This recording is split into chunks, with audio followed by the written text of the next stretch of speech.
Welcome back to Catren reads Twilight.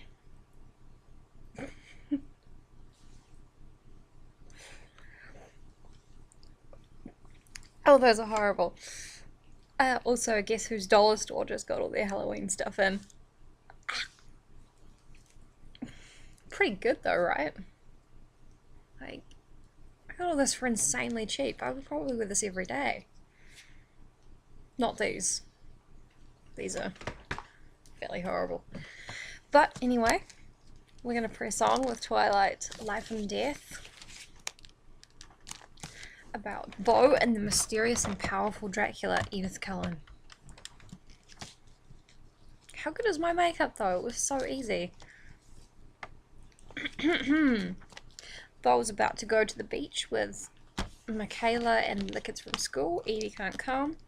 Edith, not Edie. Sorry, I'm thinking of Pam's sister.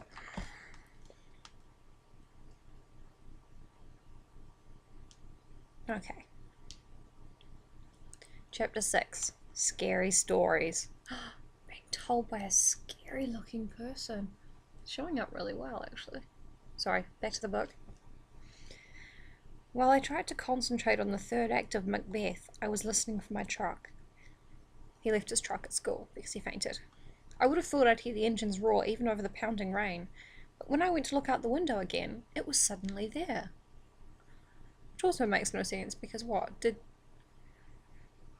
it would be way easier for the vampires to just drive his truck to his house than, I assume, they all, like, picked it up and ran with it like Fred Flintstone. I don't know. I wasn't super excited to get up on Friday, and it more than lived up to my negative expectations. Of course, there were all the fainting comments. Jeremy especially seemed to get a kick out of that story. He laughed till he choked when Logan pretended to swoon at the lunch table. Luckily, Michaela had kept her mouth shut, and no one seemed to know about Edith's involvement. Jeremy did have a lot of questions about yesterday's lunch, though. They had lunch together yesterday. Oh no, my severed head indicator necklace is coming off. It's not even a necklace, it doesn't go all the way around. Boo. What did Edith Cullen want? Jeremy had asked, intrigued. Not sure. It was the truth. She never really got to the point. I know, Bo. I know. She looked kind of mad. I'd shrugged. Did she? I've never seen her sit with anyone but her family before. That was weird. Yeah, weird, I agreed. He'd seemed kind of irritated that I didn't have better answers. I was an idiot, Jeremy. Come on. The worst part about Friday was that even though I knew she wasn't going to be there, I still hoped. When I walked into the cafeteria with Jeremy and Michaela, I couldn't keep from looking at her table where Royal, Archie, and Jessamine sat talking with their heads close together. I wondered if Archie had been the one to drive my truck home last night, and what he thought about the chore. I'm guessing Archie is Alice. I mean, I'm not guessing it. It's just what it is, right? I'm gonna sneeze in a second.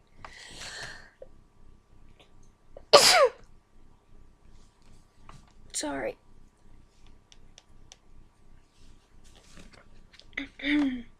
Oh, I don't look well at all.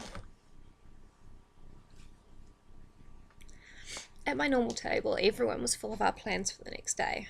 Michaela was animated again, putting a lot more trust in the local weatherman than I thought he deserved. I'd have to see his promised sun before I believed it. At least it was warmer today, almost 60, although it was still wet. Maybe the trip wouldn't be totally miserable. Worst friend. I caught a few unfriendly glances from Logan during lunch, which I didn't really understand. Just like everyone else, I'd laughed along with his fainting stunt. But I got some clarification as we walked out of the room. I guess he didn't realize how close I was behind him. He ran his hand over his slicked back silver blonde hair.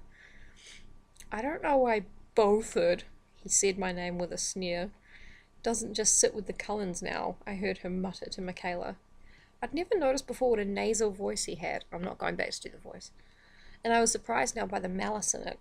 I really didn't know him well. Not well enough for him to dislike me. Or so I would have thought. He's my friend, he sits with us, Michaela snapped back. Loyal, but also territorial.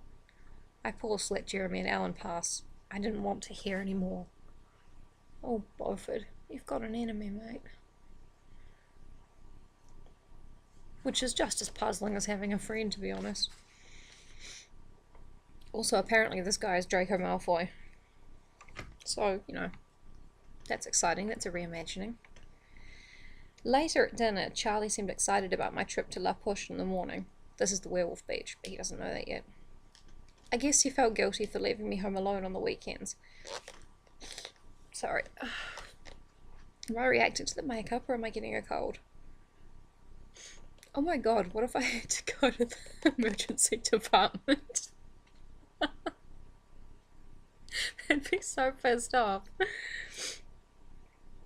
Sorry, I don't have to go to the emergency department for a cold. Just, I have this fear, like, I love dressing up and I love Halloween and everything, but I have this terrible fear that I'll be at the scene of some awful accident where, like, a guy gets cut in half or something, and I'll be dressed as a bumblebee or something, you know. I just worry. Blah blah blah, I guess Charlie felt guilty for leaving me home alone on the weekends, but he'd spent too many years building his habits to break them now, and I never minded the alone time. Of course he knew the names of all the kids going, and their parents, and their great-grandparents too, probably. He obviously approved. I wondered if he would approve of my plan to ride to Seattle with Edith. He seemed to like the Cullens a lot, but there was no reason to tell him about it. Dad, do you know a place called Goat Rocks or something like that? I think it's south of Mount Rainier. Again, I don't know how to pronounce that, so... Yeah, why? I shrugged. Some kids were talking about camping there. It's not a very good place for camping. He sounded surprised. Too many bears. Most people go there during hunting season. Huh. Maybe I got it wrong. Or maybe there's a more apex or predator out there than a bear. I meant to sleep in, but the light woke me. Instead of the same gloomy half-light I'd gotten up to for the past 2 months, there was a bright, clear yellow streaming through my window. Okay, the first thing I thought of was that Emmett's outside pissing through Bella's window, because that's the kind of thing he would do. I love Emmett. Emmett's a great guy. Also, I love how his actor kept forgetting that he wasn't meant to eat food in the movie, so... Canonically, I believe that the character of Emmett forgets he's a vampire sometimes and just eats stuff. And has to vomit. Sorry, we're getting there. I couldn't believe it, but there it was, finally, the sun. It was in the wrong place, too low and not as close as it should be. But it was definitely the sun. Clouds still ringed the horizon, but a wide blue patch took up most of the sky. I threw on my clothes quickly, afraid the blue would disappear as soon as I turned my back. Buggering thing?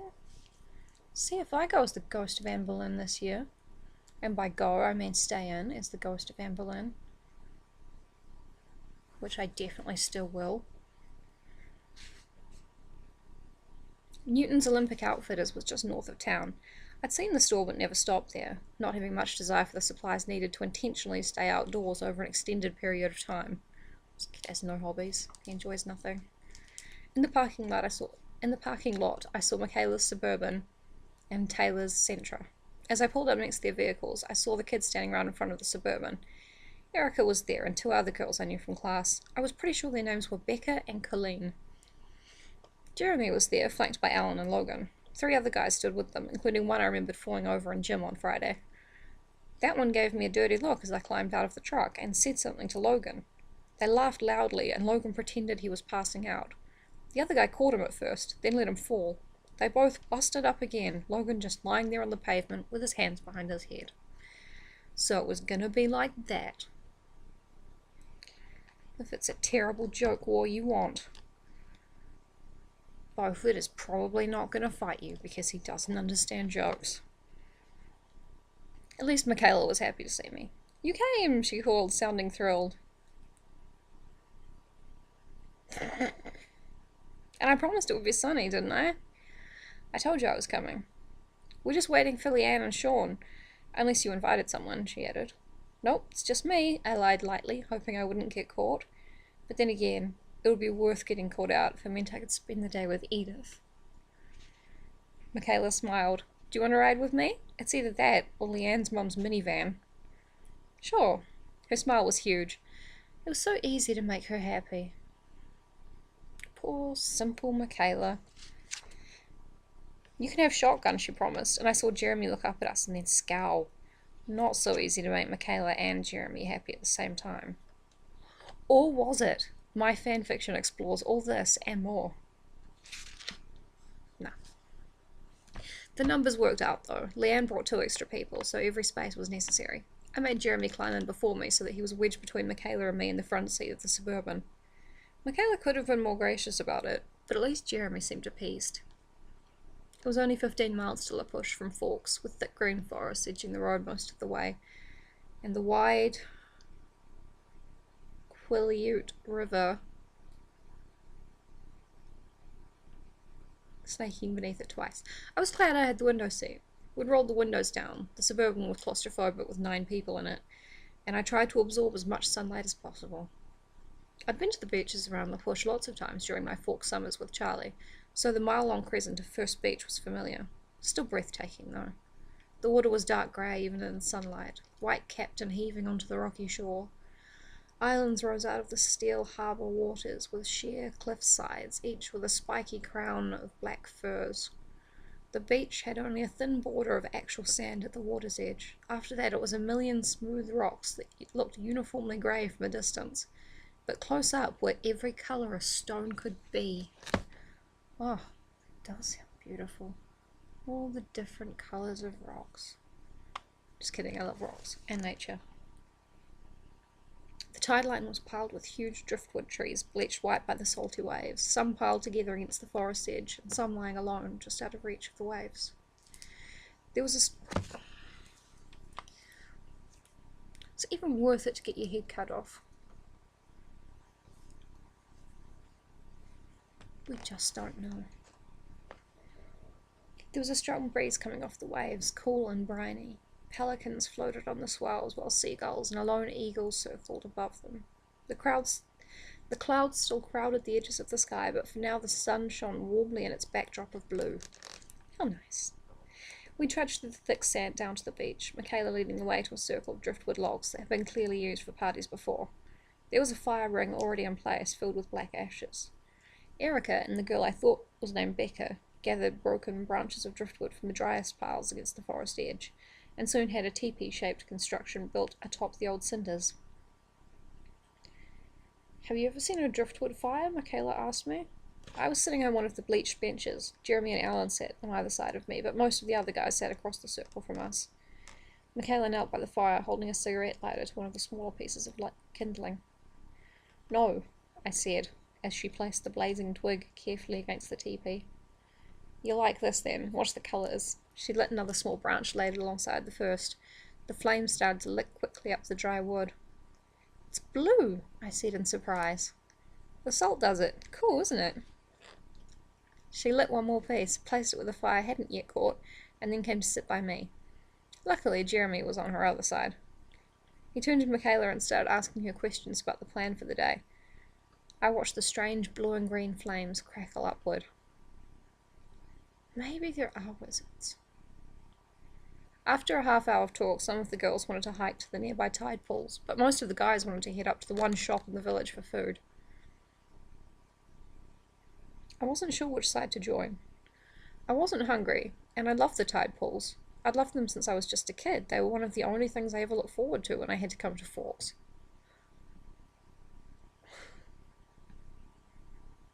I don't know, this poor guy, Beaufort.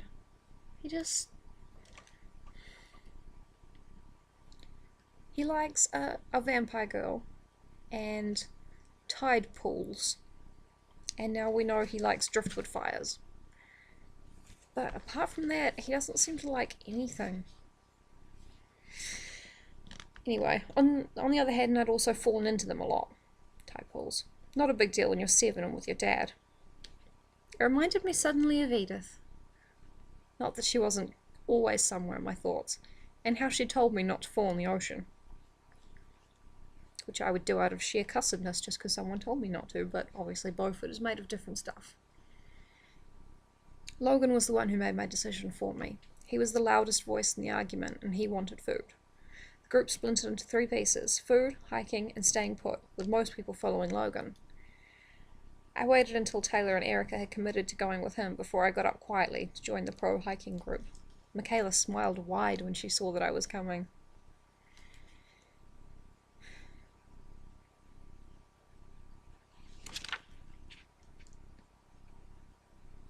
Oh my god. Don't worry guys, we're gonna get through this. The hike was short, but I hated to lose the sun in the trees. The green light of the forest was a strange setting for the teenage laughter, too murky and menacing to be in harmony with the joking around me. I had to concentrate on my feet and head, avoiding roots below and branches above, and I fell behind. When I broke through the dark edge of the forest and found the rocky shore again, I was the last one. It was low tide, and a tidal river flowed past us on its way to the sea. Along its rocky banks, shallow pools that never completely drained were filled with tiny sea creatures. I was cautious not to lean too far over the little ocean ponds. The others were reckless, leaping over the rocks, perching precariously on the edges. I found a stable-looking rock on the fringe of one of the largest pools and sat there, totally entertained by the natural aquarium below me. He likes fishies, so there's something he likes. The bouquets of anemones rippled in the invisible current. Hermit crabs scurried around the edges in their spiraled shells. Starfish stuck motionless to the rocks and each other, and one small black eel with white racing stripes wove through the bright green weeds, waiting for the sea to return. Watching took most of my attention, except for the small part of my mind that was wondering what Edith was doing now, and trying to imagine what she would be saying if she were here instead. She'd be talking a lot of weird shit and isolating you from your friends, and just generally acting like a no good relationship lady, I assume. I don't remember all this detail about small fishies in the first Twilight, but it's been a long time. Suddenly everyone was hungry, and I got up stiffly to follow them back. Wow, he really likes fish. I tried to keep up better this time through the woods, so naturally I tripped. I got some shallow scrapes on my palms, but they didn't bleed much. When we got back to First Beach, the group we left behind had multiplied. As we got closer, I could see the shining, straight black hair and copper skin of the new arrivals, teenagers from the reservation come to socialize. Food was already being passed around, and the hikers hurried to claim a share. Erica introduced us to the new kids as we each entered the driftwood circle.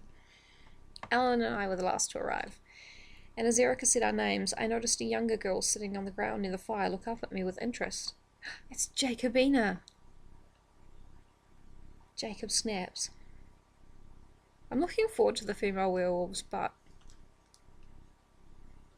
yeah, this is still Stephanie Meyer we're talking about.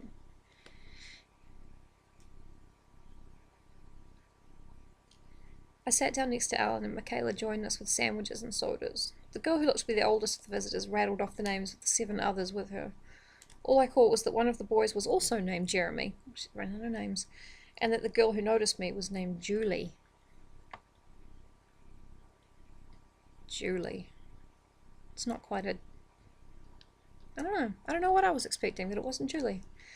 It was relaxing to sit next to Alan. He was an easy person to be around. He didn't feel the need to fill every silence with talk, leaving me to think while we ate.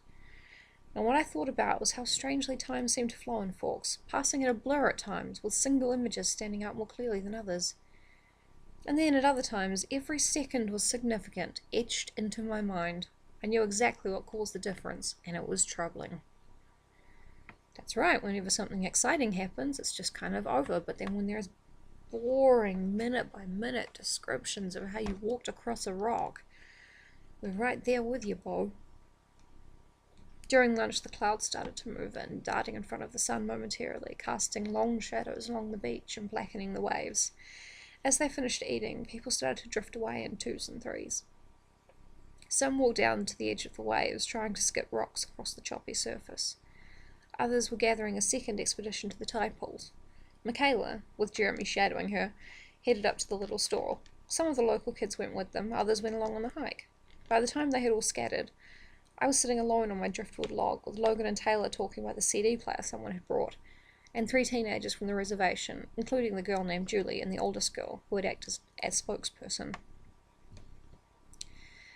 A few minutes after Alan left with the hikers, Julie came over to take his place by my side.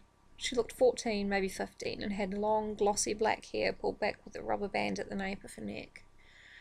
A rubber band? That's not good for your hair. That'll straight up snap it.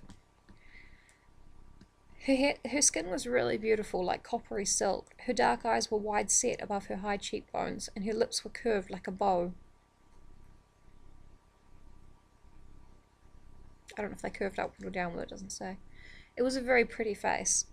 However, my positive opinion was damaged by the first words out of her mouth. "You're Beaufort Swan, aren't you?" Ah, Beaufort. It was like the first day of school all over again. Beau, I sighed. Beau. Beau.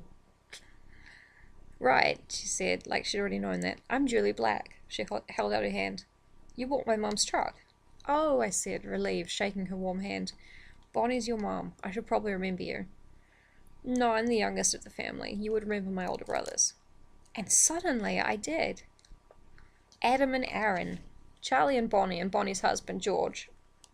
I remembered now. He died a few years back, car accident or something, and Charlie had been really sad. It had thrown us together a lot during my visits to keep us busy while they fished. We'd never made much progress as friends. Of course, I'd objected often enough to end the fishing trips by the time I was 11. Oh, well, of course he hates fishing, because he is very, very into fish. He has sex with them, if you know what I mean. Ah, this book is such a struggle, but it's worth it. It's worth it for each and every one of you. And because I'm really hoping for something crazy to happen in the book. Adam and Aaron and Jules, wasn't it? She smiled. "You do remember. No one's called me that since my brothers left." "They aren't here?" I examined the boys at the ocean's edge, wondering if I would be able to recognize them now. Jules shook her head. "No, Adam got a scholarship to Washington State, and Aaron married a Samoan surfer. He lives in Hawaii now." "Married? Wow." I was stunned. The twins were only a little over a year older than I was. Beaufort will be married to Edith by that time. Or 2 years or whatever. I don't really know the timeline here. "So how do you like the truck?" she asked. "I love it. It runs great." "Yeah, but it's really slow," she laughed. I was so relieved when Charlie bought it. My mum wouldn't let me work on building another car when we had a perfectly good vehicle right there. "It's not that slow," I objected. "Have you tried to go over 60? "No," I admitted. "Good. Don't," she grinned. I couldn't help grinning back. "It does great in a collision," I offered in my truck's defense. "I don't think a tank could take out that old monster," she agreed with another laugh. "So you build cars?" I asked, impressed. "When I have free time and parts. You wouldn't happen to know where I could get my hands on a master cylinder for a 1986 Volkswagen Rabbit?" she added jokingly. "Oh, I don't know Volkswagen made that particular kind of vibrator." Sorry, I lost track of the joke. I started reading ahead. It was barely a joke to start with, don't feel bad. She had an interesting voice, warm and kind of throaty. "Sorry," I laughed. "I haven't seen any lately, but I'll keep my eyes open for you." As if I knew what that was. She was very easy to talk with. Wow, maybe Beaufort can learn how to be a friend to somebody. She flashed a brilliant smile, looking at me in a way I was learning to recognize. I wasn't the only one who noticed.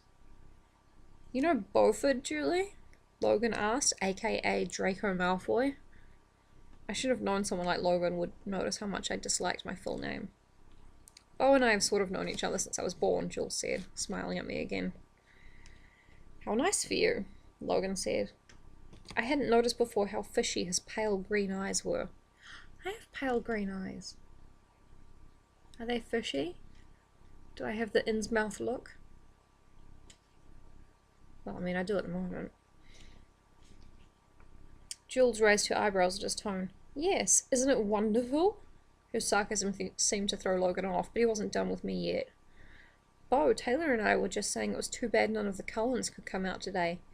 Didn't anyone think to ask them? Bitch. He looked at me like he knew I'd asked Edith to come and thought it was hilarious that she'd turned me down. Only it hadn't felt like a rejection in the moment. It had felt like she'd wanted to come with me, but couldn't. Had I read her wrong? My worries were interrupted by a strong, clear voice. You mean Dr. Karen Cullen's family? I'm going to go with Karen until I'm instructed otherwise in the book. It was the older girl who had first introduced the local kids. She was even older than I thought now that I looked at her closer. Not really a girl at all, but a woman. Unlike Julie's, her hair was cut short as a boy's. She was standing now, and I saw that she was almost as tall as I was, which again has never been stated. Logan glared at her, glared up because he was shorter than she was, irritated because she'd spoken before I could respond. Yes, do you know them? He asked in a patronizing tone, only half turned toward her. Logan's a dick, I hope he gets eaten. Cullens don't come here, she said, and in her clear, forceful voice it sounded less like an observation and more like a command. She had ignored his question, but clearly the conversation was over. Taylor, trying to win back Logan's attention, asked his opinion of the CD she held. He was distracted. I stared at the woman. She stood with a confident, straight posture, looking away toward the dark forest. She had said that the Cullens didn't come here, but her tone had implied something more. That they weren't allowed to come, that they were prohibited from coming here. Her manner left a strange impression with me that I couldn't shake. Yes, because this family of dangerous, strange lunatics is banned from a particular beach. Come on, Beaufort. Get it together. Jules interrupted my meditation. It's not meditation, Beaufort. You're just trying to think. You're trying to draw some conclusions. I frowned. Wait, sorry. Jules interrupted my meditation. So, is Fawkes driving you insane yet? Yes, Jules, it is. Thank you. I frowned. Possibly I was literally insane at this point. I'd say that's an understatement. It really says that. She grinned sympathetically. I was still turning over the woman's brief comment on the Cullens, and piecing it together with what I'd read from Edith's reactions the other day. I looked at Jules, speculating. Well, that's not very polite. What? She asked. Do you want to take a walk down the beach with me? She looked at Logan, then back at me with a quick grin. Yeah, let's get out of here. That guy's a fucking scrub, and he looks like Draco Malfoy. She did not add, but I did. As we walked north toward the driftwood seawall, the clouds finally won. The sun disappeared, the sea turned black, and the temperature started to drop. I shoved my hands deep in the pockets of my jacket. While we walked, I thought about the way Edith could always get me to talk, how she would look at me from under her thick eyelashes and the gold of her eyes would burn and I would forget everything. My own name, how to breathe, everything but her. Love. The only real magic we know.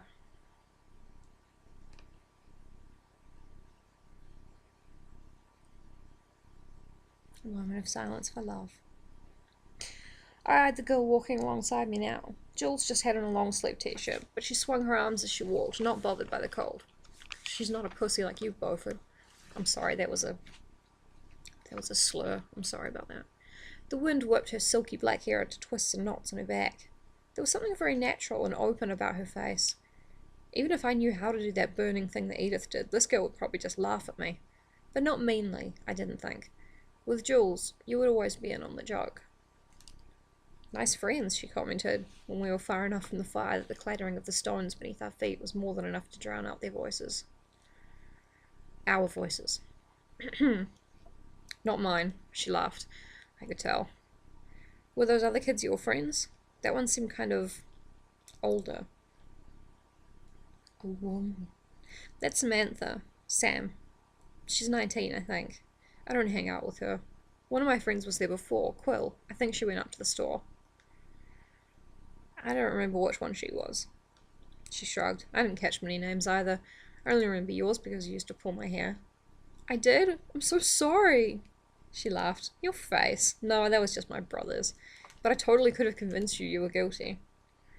It was easy to laugh with her. Guess so. Hey, can I ask you something? Shoot. What did that girl, Sam, what did she mean about the doctor's family? Jules made a face and then looked away toward the ocean. Probably like this. I have no idea what that face looked like. It was probably really horrible. But I'm not editing.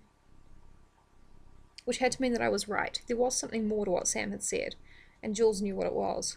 She was still looking at the ocean. Hey, I don't mean to be rude or anything. Jules turned back with another smile, kind of apologetic. No worries, it's just... I'm not really supposed to talk about that. Is it a secret? Stuff you don't mean to talk about is generally a secret. Sometimes.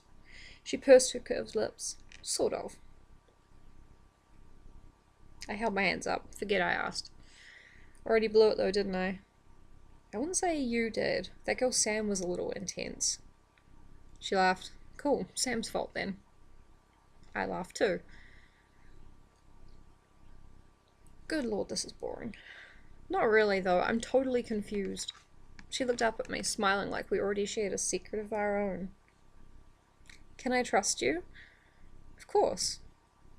You won't go running to spill to your blonde friend? Logan? Oh yeah, I can't keep anything from that guy. We're like brothers. She liked that. When she laughed, it made me feel like I was funnier than I really was. It was marginally funny, I guess. Her husky voice dropped a little lower. Do you like scary stories, Bo?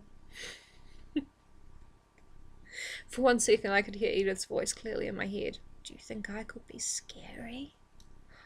How scary are we talking here? I asked. You'll never sleep again, she promised. Well, now I have to hear it. Good instinct, Bo. She chuckled and looked down, a smile playing around the edges of her lips. I could tell she would try to make this good. We were near one of the beach logs now, a huge white skeleton with the upended roots all tangled out like 100 spider legs. Jules climbed up to sit on one of the thicker roots while I sat beneath her on the body of the tree. I tried to seem only interested as I looked at her, not like I was taking any of this seriously. I'm ready to be terrified. That's actually a good line if you're alone with a girl. Hey, what's up? I'm ready to be terrified. Just me, maybe. Do you know any of our old stories about where we came from? The Quaaludes, I mean. I think that's how I say it in the movies, I can't remember. She began. Not really, I admitted. There are lots of legends, some of them claiming to date back to the Great Flood. Supposedly, the ancient Quaaludes tied canoes to the tops of the tallest trees on the mountain to survive like Noah in the Ark. She smiled to show me she wasn't taking this seriously either. Another legend claims that we descended from wolves, and that wolves are our sisters still. It's against tribal law to kill them. Then there are the stories about the cold ones. Her voice dropped even lower. Page 98, and we're about to get into some vampire shit. 98. Page 98. If you've come on this journey with me so far, I salute you. Let's all raise a glass to ourselves, to our courage in this 100 pages with zero vampire activity. Skull.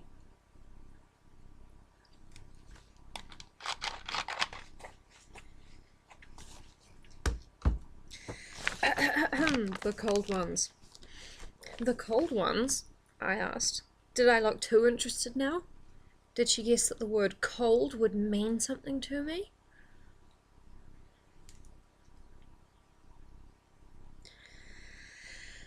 Alright, Beaufort. Just need to take a minute. Yes, there are stories of the cold ones as old as the wolf legends, and some much more recent. According to legend, my own great-grandmother knew some of them. She was the one who made the treaty that kept them off our land. She rolled her eyes. Your great-grandmother? I encouraged. She was a tribal elder, like my mother. You see, the cold ones are the natural enemies of the wolf. Well, not the wolf, really, but the wolves that turn into women, like our ancestors. You could call them werewolves, I guess. No, you couldn't. Well, I don't want to get into linguistic semantics here, but wife wolves would probably be. Werewolves have enemies?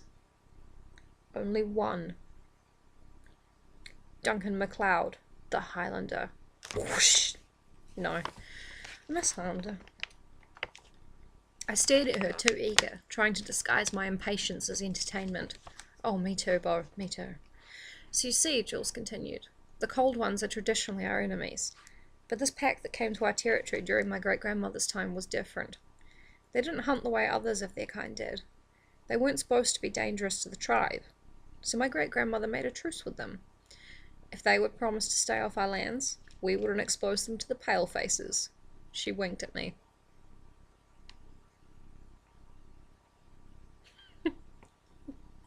And if they weren't dangerous, then why? Well, there's always a risk for humans to be around the cold ones, even if they're civilized like this clan alleged they were. You never know when they might get too hungry to resist. She deliberately worked a thick edge of menace into her tone. What do you mean, civilized? They claim that they didn't hunt humans. They supposedly were somehow able to prey on animals instead.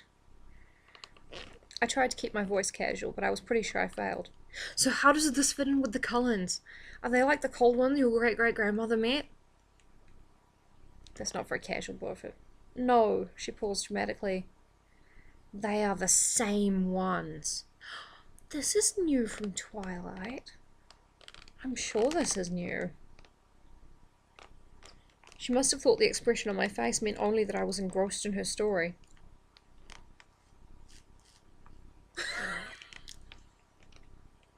She smiled, pleased, and continued. There are more of them now, a new female and a new male, but the rest are the same. In my great-grandmother's time, they already knew of the leader, Catren. She'd been here and gone before your people had even arrived. Yeah, this is definitely new shit. She was fighting another smile, trying to keep the tone serious. And what are they? I finally asked. What are the cold ones? Blood drinkers, she replied in a chilling voice. Your people call them vampires. Page 99 before the word vampire is even used.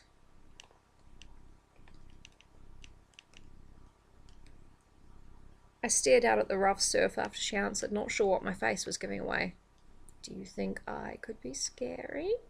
Edith's voice repeated in my head. And I realized she was definitely a fucking vampire, as I should have months ago. He did not think, but he should have. You have goosebumps on your neck, Jules laughed delightedly. You're a good storyteller, I told her, still staring into the waves. Thanks, but you're just cold. It's crazy stuff, isn't it? No wonder my mum doesn't want us to talk about it to anyone. I couldn't control my expression enough to look at her yet. Don't worry, I won't give you away. I guess I just violated the treaty. She threw her head back and laughed. Teenagers are so dumb. I'll take it to the grave, I promised, and then a shiver ran down my spine. Seriously, though, don't say anything to Charlie. He was pretty mad at my mum when he heard that some of us weren't going to the hospital since Dr. Cullen started working there. I won't say anything to Charlie, of course not. We never talk because I am a scrub son. I am terrible. So do you think we're a bunch of superstitious natives, or what? She asked in a playful tone, but with a hint of worry. I still hadn't looked away from the ocean. So I turned and smiled at her as normally as I could. No, I think you're very good at telling scary stories, though. I still have goosebumps, see? I yanked back the sleeve of my jacket to show her. God, at least someone's yanking something. 100 pages. Cool, she grinned. And then we both heard the sound of the beach rocks clattering against each other. Our heads snapped up at the same time to see Michaela and Jeremy about 50 yards away, walking toward us. There you are, Beau, Michaela called in relief, waving her arm over her head. Is that your girlfriend? Jules asked, picking up the edge of Michaela's voice. I was surprised it was so obvious. No, why does everyone think that? Jules snorted. Maybe because she wants them to? I sighed. You ever need a break from these friends of yours, you let me know. That sounds cool, I said, and I meant it. I don't know if it was because we'd known each other longer, if not well, or if it was because Jules was so easygoing, but I already felt more comfortable with her than I did with any of the kids I'd be riding home with.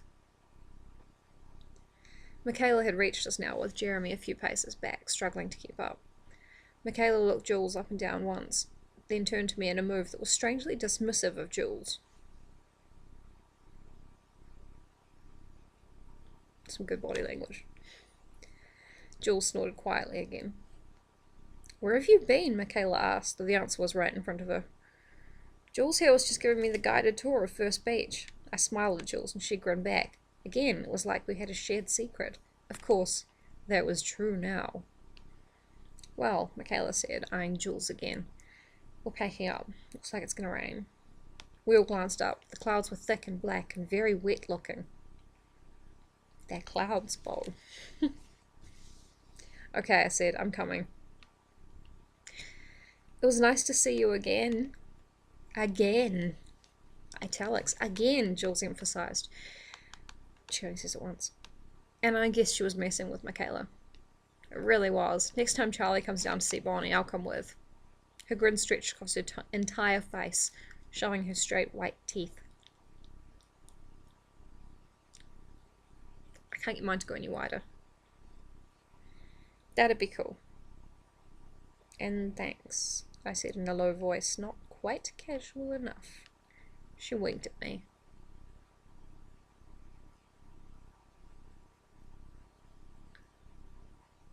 I can do that for ages. I pulled up my hood as we trudged across the rocks towards the parking lot. A few drops were beginning to fall, making black spots on the stones where they landed. When we got to the Suburban, the others were already loading everything back in. I crawled into the back seat by Alan and Taylor, announcing that I'd already had my turn in the shotgun position. Alan just stared out the window at the building storm, and Logan twisted around the middle seat to occupy Taylor's attention, so I was free to lay my head back over the seat, close my eyes, and try very hard not to think.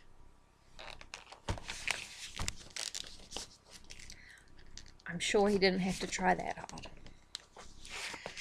Well, thank you for joining me for this very special full costume read-through of Twilight Life and Death, where we very nearly get into some vampire stuff, but not really.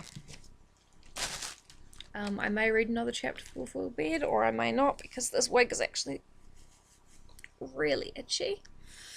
Thanks very much if you're still enjoying it, and bye-bye. Bye.